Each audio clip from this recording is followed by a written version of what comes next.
అందరికీ నమస్కారం. Welcome to Prajatantram.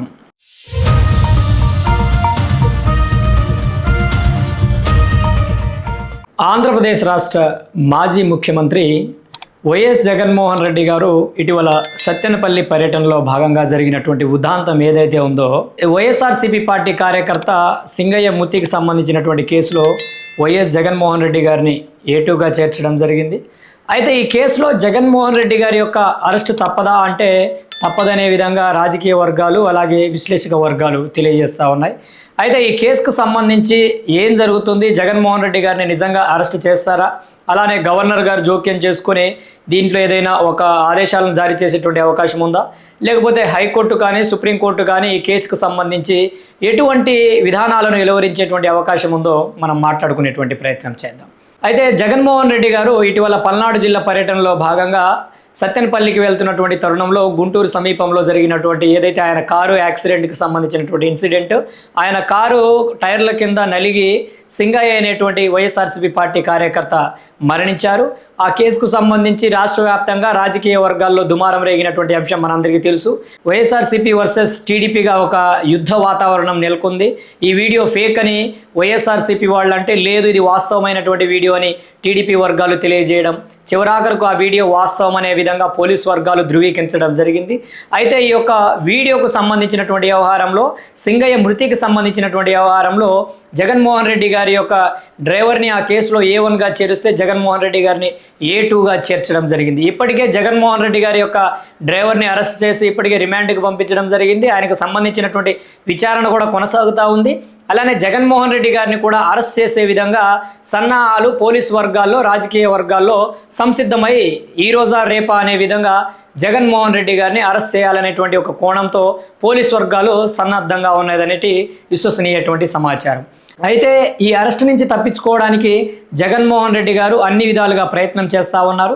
ఇప్పటికే ఈ కేసుకు సంబంధించినటువంటి అంశంలో ఈ కేసు చెల్లదు, కేవలం కుట్రపూరితంగానే తన మీద కేసును బనాయించారు, ఈ కేసుకు నాకు సంబంధం లేదు, ఈ కేసులో నేను నా పాత్ర ఎటువంటి పాత్ర లేదు, కేవలం కుట్ర కోణంతోనే కూటమి ప్రభుత్వం తన మీద తప్పుడు కేసును బనాయించి ఇబ్బందులకు గురి చేస్తూ ఉందని, కాబట్టి ఈ కేసును కొట్టివేయాలంటూ ఏపీ హైకోర్టులో క్వాష్ పిటిషన్ను కూడా జగన్మోహన్ రెడ్డి గారు దాఖలు చేశారు.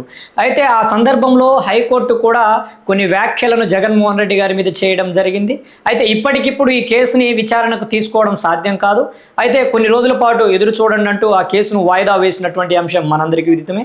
అయితే ఆ కేసుకు సంబంధించి సంపూర్ణమైనటువంటి ఆదేశాలు హైకోర్టు నుంచి అందకపోవడంతో ఎట్టి పరిస్థితుల్లో కూడా జగన్మోహన్ రెడ్డి గారిని అరెస్ట్ చేసి ఈ కేసుకు సంబంధించినటువంటి వ్యవహారంలో లోతైన విచారణ జరిపి వాస్తవాలను బయటకు తీసుకురావాలని పోలీసు వర్గాలు భావిస్తున్నట్లు విశ్వసనీయమైనటువంటి సమాచారం. అయితే ఈ రోజా రేపా లేకపోతే ఎల్లిండా అనే విధంగా 2-3 రోజుల్లో జగన్మోహన్ రెడ్డి గారిని అరెస్టు చేసే విధంగా చాలా స్పష్టంగా కనబడతా ఉంది. 100% వైఎస్ జగన్మోహన్ రెడ్డి గారు అరెస్ట్ అవుతున్నారనేది కూడా చాలా స్పష్టంగా అర్థమవుతా ఉంది. అయితే వైఎస్ఆర్సీపీ పార్టీ నాయకులు, అలానే ప్రస్తుతం ఎమ్మెల్యేలుగా ఉన్నటువంటి 11 మంది కావచ్చు, అలానే పార్లమెంట్ సభ్యులు కావచ్చు, అలాగే ఎమ్మెల్సీలు కావచ్చు, వివిధ హోదాల్లో పార్టీలో ఉన్నటువంటి వ్యక్తులందరూ కూడా ఒక రకమైనటువంటి సమావేశాన్ని ఏర్పాటు చేసుకొని ఈ అంశానికి సంబంధించినటువంటి వ్యవహారం ఏదైతే ఉందో గవర్నర్ దృష్టికి తీసుకువెళ్ళాలి. రాష్ట్రంలో కూటమి ప్రభుత్వం కక్ష సాధింపు చర్యలకు పాల్పడతా ఉంది. ఇష్టానుసారంగా వైఎస్ఆర్సీపీ పార్టీ నాయకుల మీద తప్పుడు కేసులను బనాయిస్తూ ఉంది. కేవలం కుట్రపూరితంగానే ఈ యొక్క సత్తెనపల్లి పర్యటన సందర్భంగా జరిగినటువంటి సింగయ్య మృతిలో కూడా జగన్మోహన్ రెడ్డి గారి పేరుని కుట్రపూరితంగానే చేర్చింది. అలానే ఇదే ప్రస్థానంలో ఏదైతే సెక్షన్ 17A ఏదైతే ఉందో ఈ సెక్షన్ని కూడా గవర్నర్ ముందు ప్రస్తావించాలి అనేటువంటి ఆలోచన తీరు ఏదైతే ఉందో, ఏదైతే మాజీ ముఖ్యమంత్రి కావచ్చు, ఒక ప్రభుత్వ విధి విధానాల్లో గతంలో ఆయన తీసుకున్నటువంటి నిర్ణయాలకు సంబంధించినటువంటి అంశంలో ఏదైనా కేసును బనాయించి అరెస్ట్ చేయవలసి వచ్చినప్పుడు తప్పకుండా రాష్ట్ర గవర్నర్ గారి అనుమతి పొందవలసి ఉంటుంది. కాబట్టి గవర్నర్ గారి అనుమతి పొందాల్సినటువంటి సందర్భంలో ఈ యొక్క వ్యవహారానికి సంబంధించినటువంటి కుట్రకోణం ఏదైతే ఉందో, ఒక తప్పుడు ప్రచారం చేయాలనేటువంటి ఒక కుట్రకోణంలో భాగంగా వైఎస్ఆర్సీపీ పార్టీలో ఉన్నటువంటి ప్రధానమైనటువంటి నాయకులు గవర్నర్ గారి అపాయింట్మెంట్ని కోరడం జరిగింది. అయితే ఈరోజు రేపు గవర్నర్ గారిని కలిసి ఒక మెమరాండం ఇచ్చేటువంటి కార్యక్రమాన్ని కూడా వైఎస్ఆర్ కాంగ్రెస్ పార్టీ నెత్తిన పెట్టుకుంది. గవర్నర్ గారికి కూడా ఈ అంశాలకు సంబంధించి వివరించాలి. అలానే కూటమి ప్రభుత్వం తమ మీద జరుస్తున్నటువంటి విధ్వంసాన్ని, అలానే అరాచకాన్ని, అలానే రెడ్ బుక్ రాజ్యాంగానికి సంబంధించినటువంటి ప్రతి అంశాన్ని కూడా ప్రస్తావిస్తామంటూ వైఎస్ఆర్ కాంగ్రెస్ పార్టీ నాయకులు అక్కడక్కడ అవాక్కులు చెవాకులు పెడుతూ సామాజిక మాధ్యమాల్లో అలానే మెయిన్ స్ట్రీమ్ మీడియాలో కూడా ఈ అంశాలకు సంబంధించి తమ యొక్క ఆవేదన కావచ్చు, తమ యొక్క స్పందన ఏదైతే ఉందో తెలియజేసేటువంటి ప్రయత్నం చేస్తూ ఉన్నారు. అయితే ఇక్కడ స్పష్టంగా మాట్లాడుకోవాల్సినటువంటి అంశం ఏమిటంటే, ఈ యొక్క జగన్మోహన్ రెడ్డికి సంబంధించినటువంటి నిన్న జరిగినటువంటి ఉదాంతంలో ఆ కేసుకు సంబంధించినటువంటి వ్యవహారంలో సెక్షన్ 17A చెల్లదు. 17A ఎప్పుడు ప్రస్తావనలోకి వస్తుంది?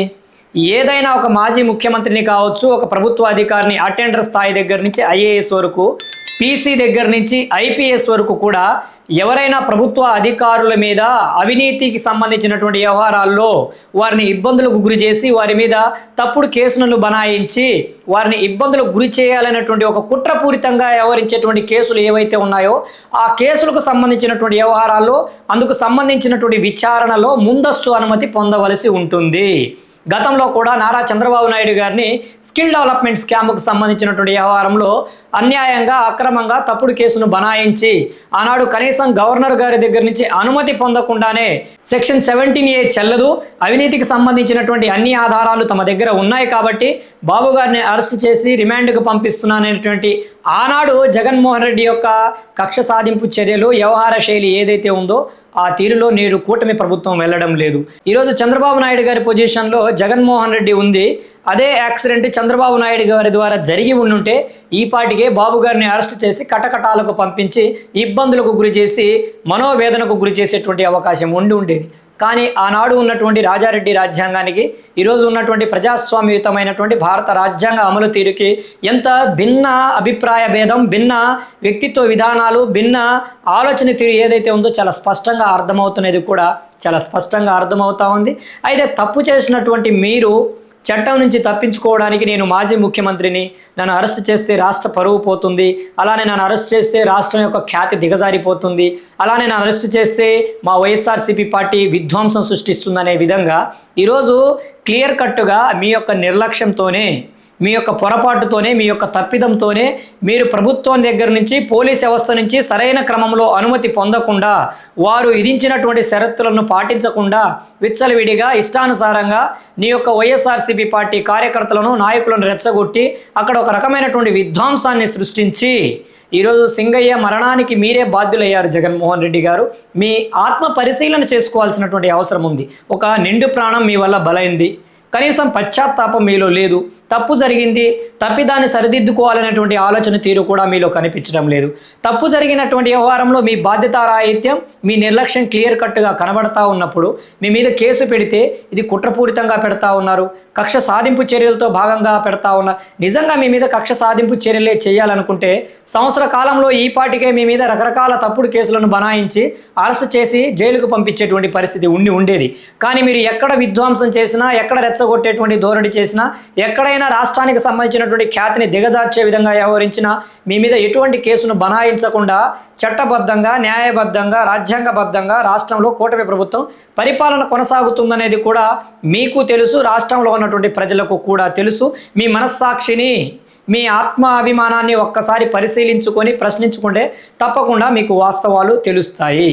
అలానే మీరు ఆనాడు ఏ విధంగా వ్యవహరించారు, స్కిల్ డెవలప్మెంట్కి సంబంధించినటువంటి జరగనటువంటి స్కామ్లో జరిగిందంటూ ఆ సంబంధం లేనటువంటి మాజీ ముఖ్యమంత్రిని, ఆనాడు మాజీ ముఖ్యమంత్రిగా ఉన్నటువంటి నారా చంద్రబాబు నాయుడు గారిని ఆ కేసులో ఇరికించి సెక్షన్ 17A ఏదైతే వర్తిస్తున్నప్పటికీ ఆనాడు గవర్నర్ గారి దగ్గర నుంచి మీరు అనుమతి పొందకుండా విచ్చలవిడిగా ఇష్టానుసారంగా నంద్యాలలో పర్యటనలో ఉన్నటువంటి మాజీ ముఖ్యమంత్రి మీద మీ సిఐడి అధికారులను ప్రోత్సహించి వాళ్ళని ప్రోద్బలపరిచి ఆయనను అరెస్ట్ చేసి హఠాహుటిన అక్కడి నుంచి గుంటూరుకు తీసుకురావడం, ఆయన్ని హఠాహుటిన అరెస్ట్ చేసి రిమాండ్ విధించడం, సుమారు 2 నెలల కాలం పాటు ఆయన జైల్లో నిర్బంధించి మనోవేదనకు గురి చేసి ఆయన యొక్క ఆరోగ్యం క్షీణించే విధంగా ఆయన్ని సమూలంగా నిర్మూలించాలనేటువంటి మీ కుట్రకోణం ఏదైతే ఉందో యావత్ రాష్ట్ర ప్రజలు చూశారు కాబట్టే మీ యొక్క రాజకీయ పందా, మీ యొక్క రౌడీ రాజకీయం, మీ యొక్క క్రిమినల్ పాలిటిక్స్ ఏవైతే ఉన్నాయో రాష్ట్ర ప్రజలందరూ గమనించారు కాబట్టే మిమ్మల్ని 151 నుంచి అదో పాతాళానికి 11 స్థానాలకి ప్రజలు దిగదార్చారనేటువంటి వాస్తవాన్ని మీరు ఇప్పటికి కూడా తెలుసుకోలేకపోతున్నారు. తప్పిదాన్ని తప్పిదంగా స్వీకరిస్తే మంచిది జగన్మోహన్ రెడ్డి గారు. ఈరోజు నిజంగా కక్ష సాధింపు చర్యలే జరిగి ఉండుంటే రాష్ట్ర వ్యాప్తంగా విధ్వంసానికి, అరాచకాలకు, ఆకృత్యాలకు పాల్పడినటువంటి గత ప్రభుత్వంలో జరిగినటువంటి ప్రతి దమనకాండ, ప్రతి మారణ హోమం మీద విచారణ జరిపి మీ మీద కఠినాతి కఠినమైనటువంటి చర్యలను చేపట్టేటువంటి అవకాశం ఉన్నా రాష్ట్ర ప్రభుత్వం మీ పట్ల, మీ యొక్క రౌడీ మూకల పట్ల కొంత అలసత్వాన్ని వహిస్తూ ఉందన్నది వాస్తవం. నిజంగా మీరు వ్యవహరించిన విధంగానే ఈరోజు కూటమి ప్రభుత్వం కూడా వ్యవహరించి ఉండుంటే పరిస్థితులు మరోలా ఉండేవి. రాష్ట్రంలో ఉన్నటువంటి ఈ యొక్క క్రిమినల్ మెంటాలిటీ, క్రిమినల్ రాజకీయ నాయకుల పనితీరు ఏదైతే ఉందో పూర్తిగా సమూలంగా మారి ఉండేటువంటి అవకాశం ఉండేది. కానీ బాబు గారు ఎందుకో కొంత ఈ యొక్క వ్యవహారంలో కొంత స్లోగా అడుగులను వేస్తూ, మరి ఆయనకంటూ ఒక దిశానిర్దేశం, ఆయనకంటూ ఒక ముందు చూపు ఉంటుంది కాబట్టి అందుకు అనుగుణంగా అడుగులు వేస్తున్నారనేది కూడా మాలాంటి వారందరం భావిస్తా ఉన్నాం. రాబోయేటువంటి రోజుల్లో ఎవరైతే చట్టాన్ని చేతిలో తీసుకుని విచ్చలవిడిగా గత ప్రభుత్వంలో వ్యవహరించారో వారందరి మీద కూడా తప్పకుండా రాబోయేటువంటి రోజుల్లో చట్ట ప్రకారంగా వారు శిక్షలు అనుభవించేటువంటి పరిస్థితులు ఉంటాయి. లోకేష్ గారు కూడా తన రెడ్ బుక్కి సంబంధించినటువంటి ప్రస్తావనలో కూడా అదే స్పందిస్తూ ఉన్నారు. ఏదైతే రెడ్ బుక్లో ఉన్నటువంటి ప్రతి వ్యక్తిని కూడా రాజ్యాంగబద్ధంగా, చట్టబద్ధంగా శిక్షిస్తాము, చట్టం ముందు నిలబెడతాం, తప్పకుండా నిలబెట్టాలి. అలా నిలబెట్టకపోతే ప్రజలలో, ఈ యొక్క రాజకీయ నాయకుల తీరులో మార్పు వచ్చేటువంటి అవకాశం ఉండదు. అలానే ప్రజలలో కూడా ఈ రాజకీయ వ్యవస్థ పట్ల కొంత వ్యతిరేకత వచ్చేటువంటి అవకాశం ఉంటుంది. కాబట్టి గత ప్రభుత్వ హయాంలో జరిగినటువంటి ప్రతి విధ్వంసం, అరాచకం, అక్రమం, ఆకృత్యాల మీద విచారణ జరిపి బాధ్యులైన ప్రతి వ్యక్తిని కూడా కటకటాలకు పంపించి వారిని చాలా కఠినంగా శిక్షించాల్సినటువంటి అవసరం కూడా ఉంటుంది. ఈరోజు ఒక సింగయ్య వ్యవహారమే కాదు, అనేక కుంభకోణాలకు, అనేక దారుణాలకు, అనేక మారణ హోమాలకు మీరే కేర్ ఆఫ్ అడ్రస్ కదా జగన్మోహన్ రెడ్డి గారు. ఆనాడు జరిగినటువంటి ప్రతి అఘాయిత్యానికి మీరే సూత్రధారి, మీరే పాత్రధారి కదా. ఈరోజు అన్నీ చేసేసి నాకేమీ తెలియనట్లు, నేను అమాయకుడిని, నన్ను ఇబ్బందులకు గురి చేస్తూ ఉన్నారు, నా మీద తప్పుడు కేసులను బనాయిస్తూ ఉన్నారు, నేను మంచి బాలుణ్ణి, నేను మంచి వ్యక్తిని అన్నట్లు మీరు ఈరోజు ప్రజలను మభ్యపెట్టి మోసం చేసి ఏదో ఒక సందేశాన్ని ఇవ్వాలనేటువంటి ప్రయత్నం చేస్తూ ఉన్నారు. కానీ మీ మాటలను, మీ వ్యక్తిత్వాన్ని, మీ విధి విధానాలను ప్రజలు విశ్వసించేటువంటి పరిస్థితి రాష్ట్రంలో లేదు జగన్మోహన్ రెడ్డి గారు. అలానే మీరు గవర్నర్ గారి దృష్టికి తీసుకువెళ్ళినా జరిగేది అదే. మీరు తప్పిదం చేశారు.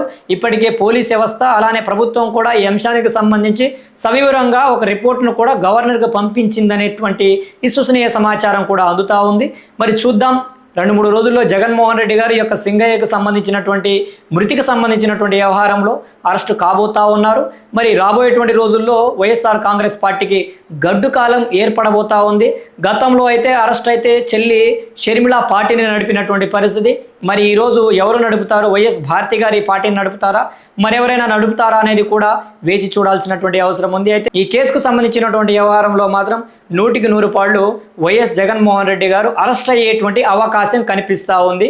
తిరిగి ఏదైతే హైకోర్టు జోక్యంతో ఏదైనా జాప్యం జరిగితే జరగచ్చు, కానీ అరెస్ట్ తప్పదనేది కూడా విశ్వసనీయ వర్గాల నుంచి సమాచారం అందుతూ ఉంది.